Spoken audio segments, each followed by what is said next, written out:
दिखाई दे रहा है।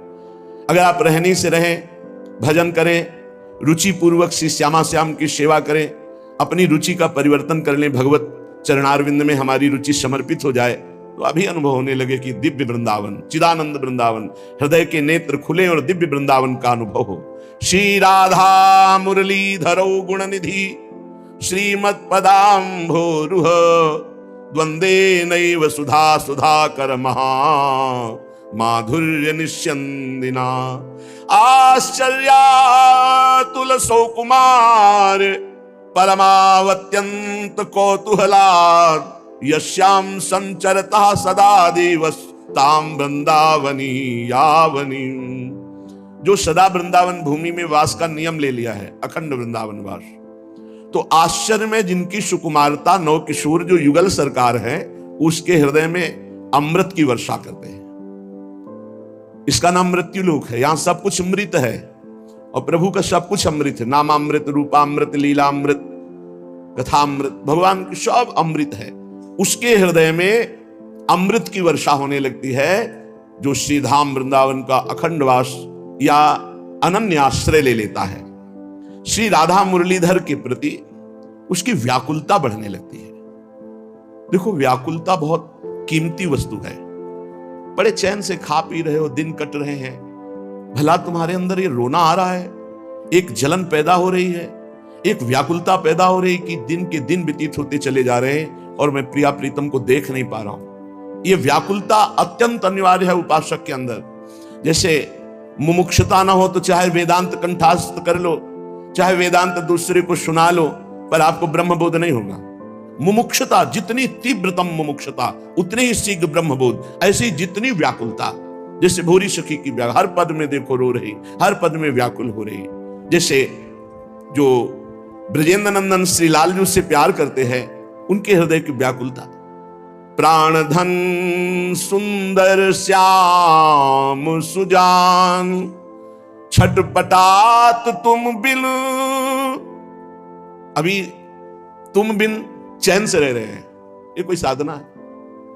हमें भोजन अच्छा लग रहा है, नींद अच्छी लग रही, बड़े मौज से दिन कट रहे हैं, ये प्रेमी भक्त का लक्षण है। कभी 24 घंटे में एकांत में चिल्ला चिल्ला कर रोने की इच्छा नहीं हुई? हाय, कोई साधन नहीं बन रहा जिससे मैं प्रभु को देख पाऊं और प्रभु मिल नहीं रहे, बड़ी व्याकुलता।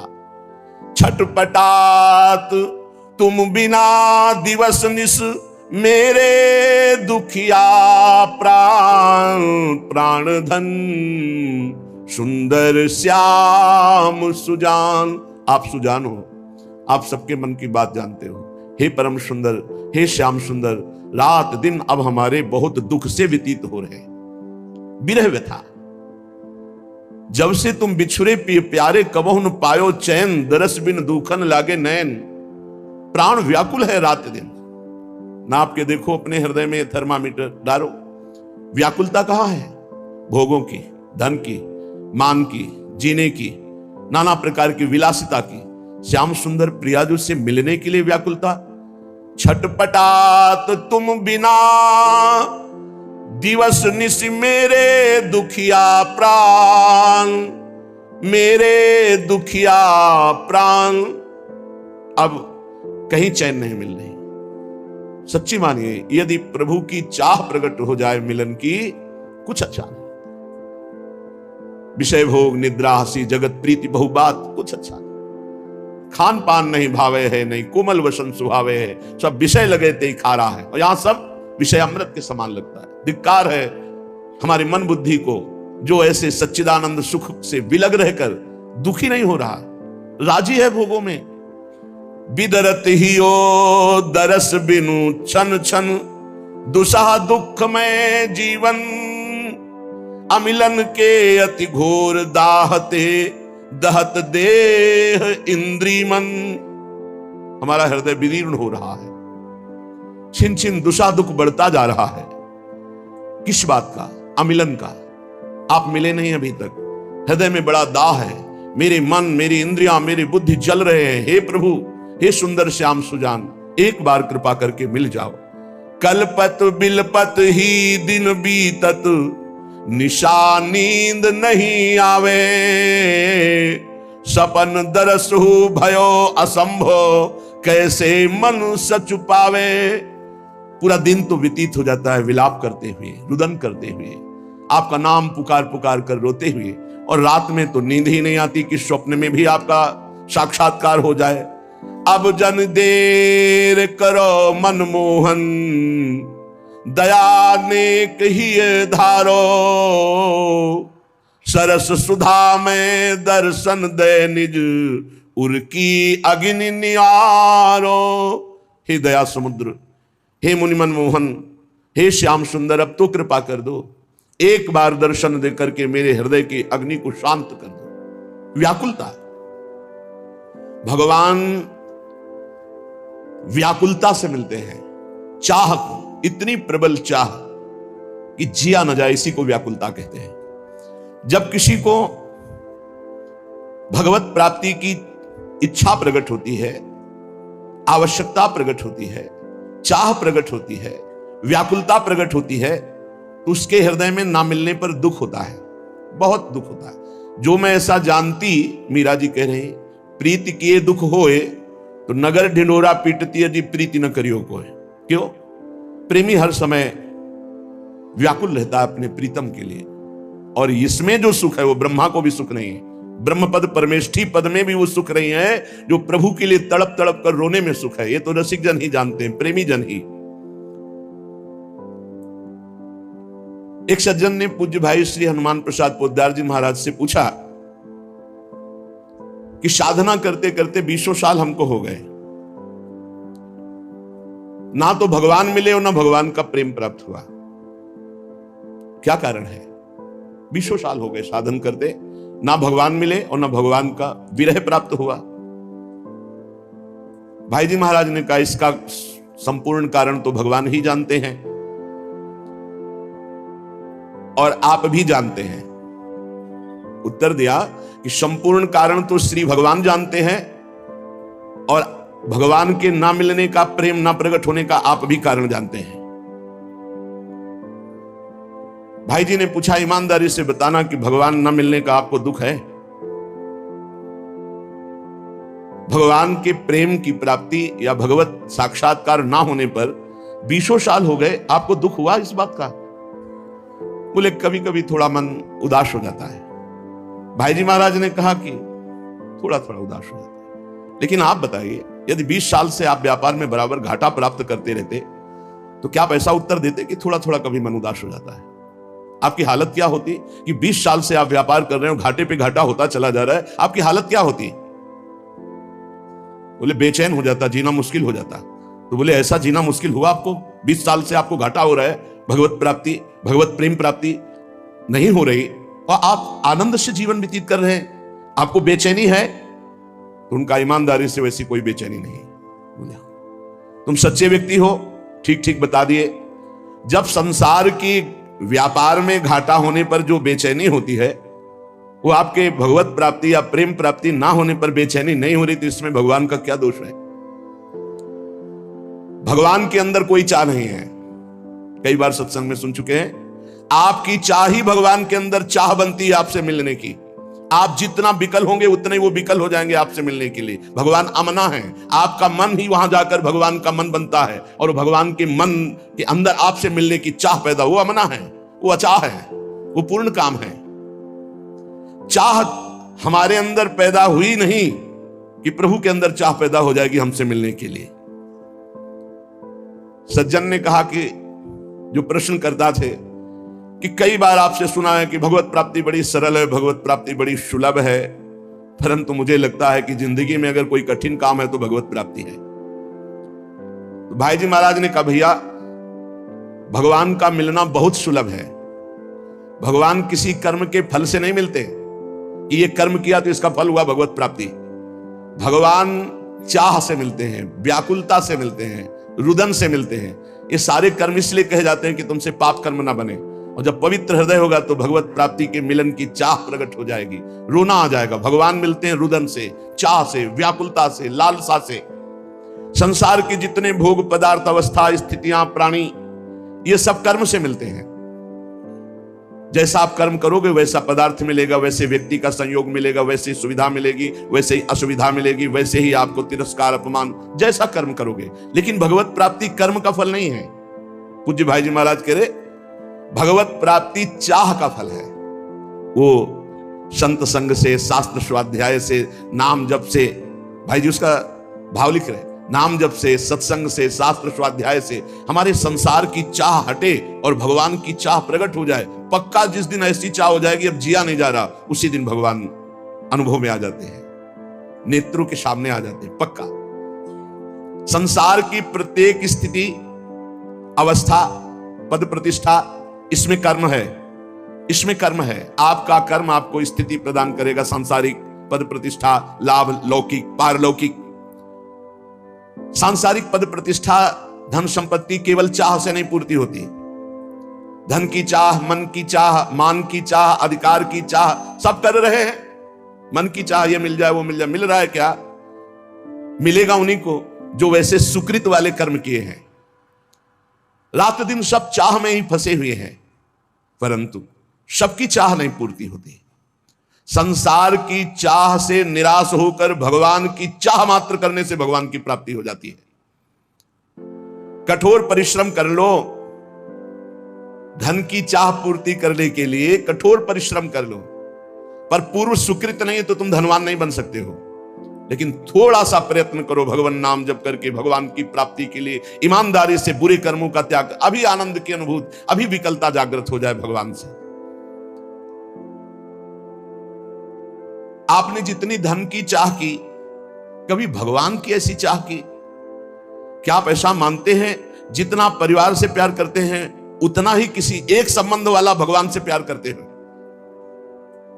भगवान से एक संबंध वाला, जैसे माता से, जैसे पिता से, वैसे गाढ़ प्रेम, जैसे धन की चाह, जैसे प्रियजनों का संबंध, इतना भगवान से मानते हैं।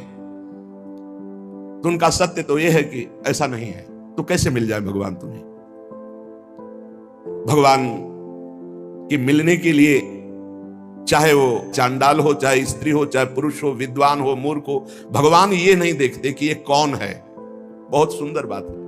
और भगवान ये नहीं देखते कि आज के पीछे इसका इतिहास कैसा रहा है, घोर पापी, निकृष्ट स्वभाव वाला या बड़ा पुण्यात्मा, संयमी, ये भगवान नहीं देखते।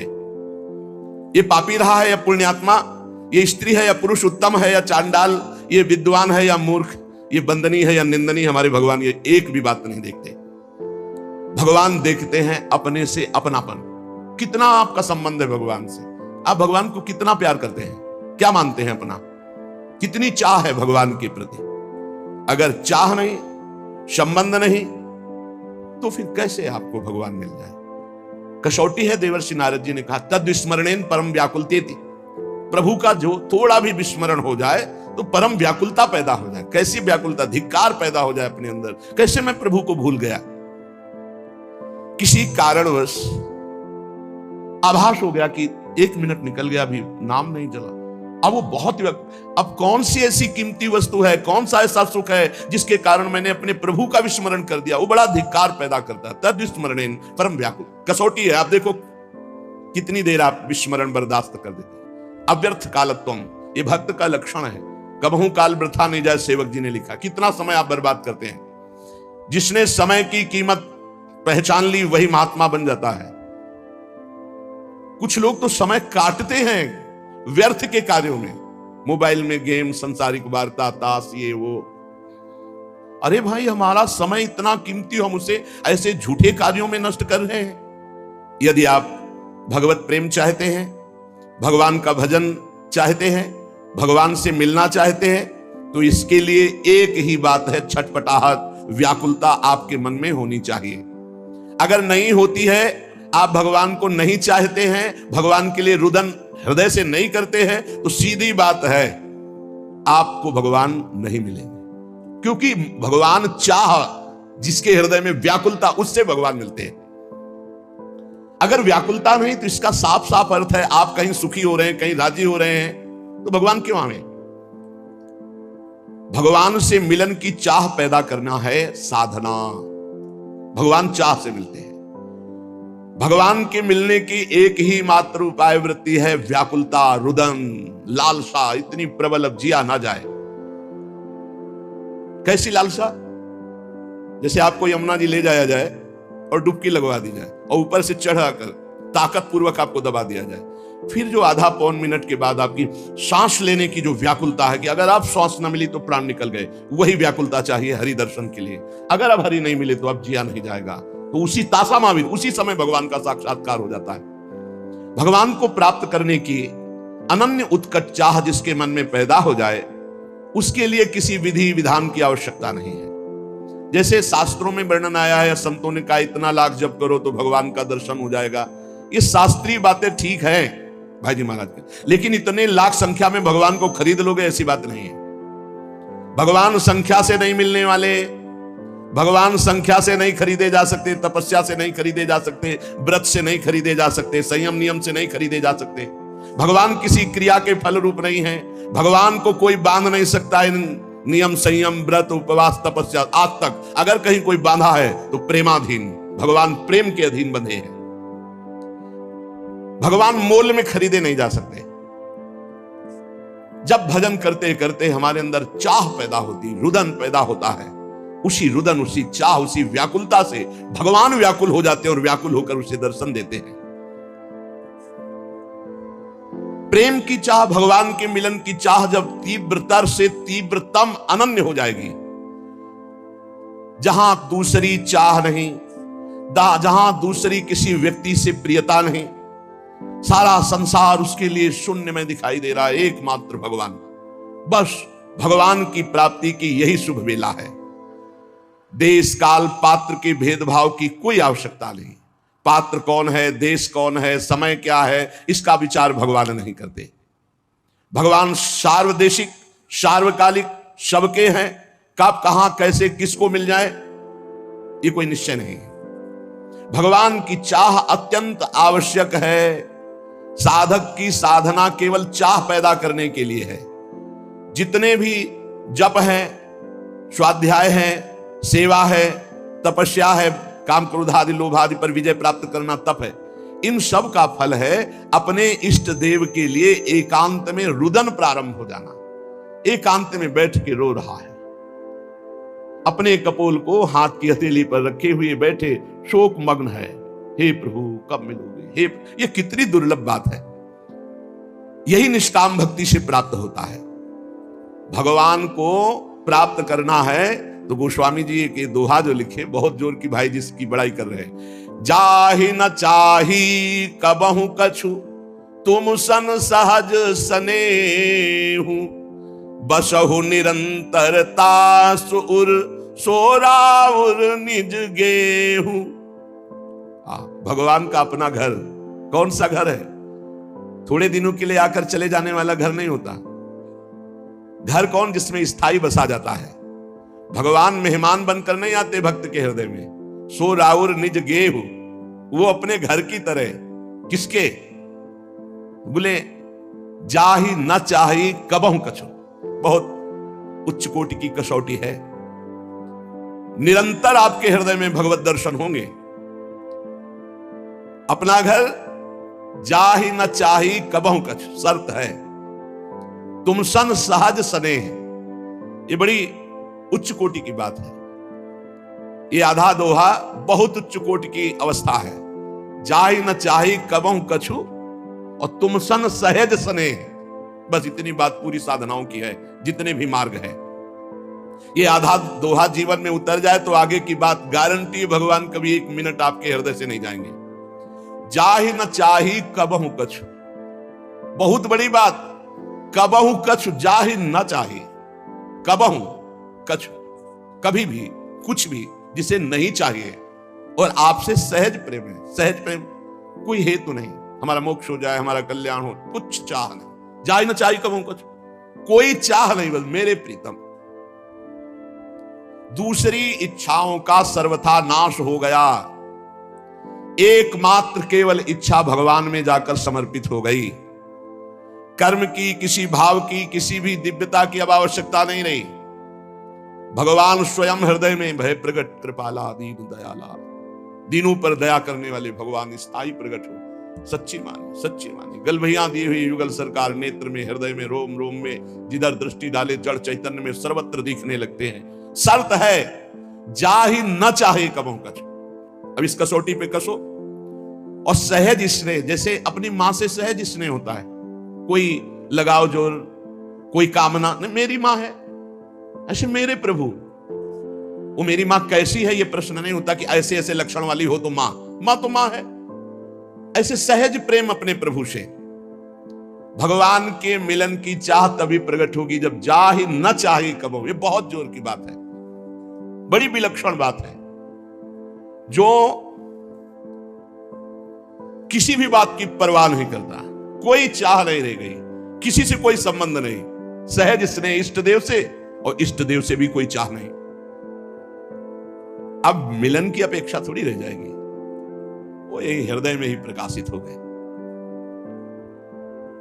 व्याकुलता, चाह तो केवल प्रभु की, अन्य सब चाह खत्म। हम यही परेशान हैं, पूरा जीवन हुआ जा रहा है अपने सबका कि चाह बटोर कर केवल प्रभु की चाह नहीं रह गई, बहुत सी चाहें हैं।